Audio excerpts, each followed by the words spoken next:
مثلا الشيخ دكتور سعيد الكمالي المغربي يقول حدثت لي قصة وأنا صغير. يقول كنت في القطار، يقول فكان هناك نصرانيان، يعني رجل وزوجته.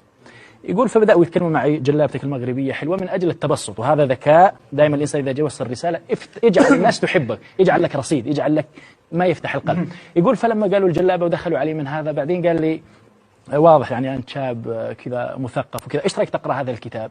ركز. قلت له: ما هذا؟ قال لي: الإنجيل. قلت له: متى كتب الإنجيل؟ تدروا أنه كتب الإنجيل بعد 200 سنة من رفع عيسى عليه السلام؟ بعد 200 سنة، يعني في فراغ. من الذي أملى هذا عن هذا؟ إذا سيدخل الكذب، بخلاف أمة النبي صلى الله عليه وسلم، أمة السند، فلان عن فلان، نعرفهم بأسمائهم ونعرف الراوي ونعرف مكانته. قال: أنتم بعد 200 سنة من رفع عيسى كتبتم الإنجيل. إذا من اللي كان ينقل في العشر؟ يعني لو ناس متقاربي الزمن فنقل. قال لي: صدقت، لكن لنفرض هذا هو الكتاب. قال لي: لكن نحن لا نملك إلا أن نفعل هكذا. وأغمض عينيه، يعني الآن صارت مسألة مشاعر وعواطف. قال: أغلق عينيه يتأمل في الإنجيل.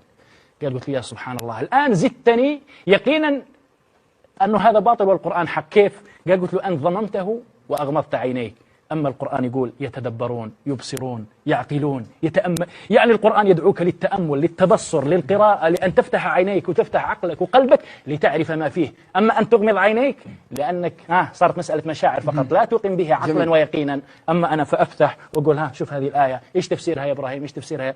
فأنت تتبصر وتبصر وتحلق في هذا الكون الفسيح. جزاك الله خير.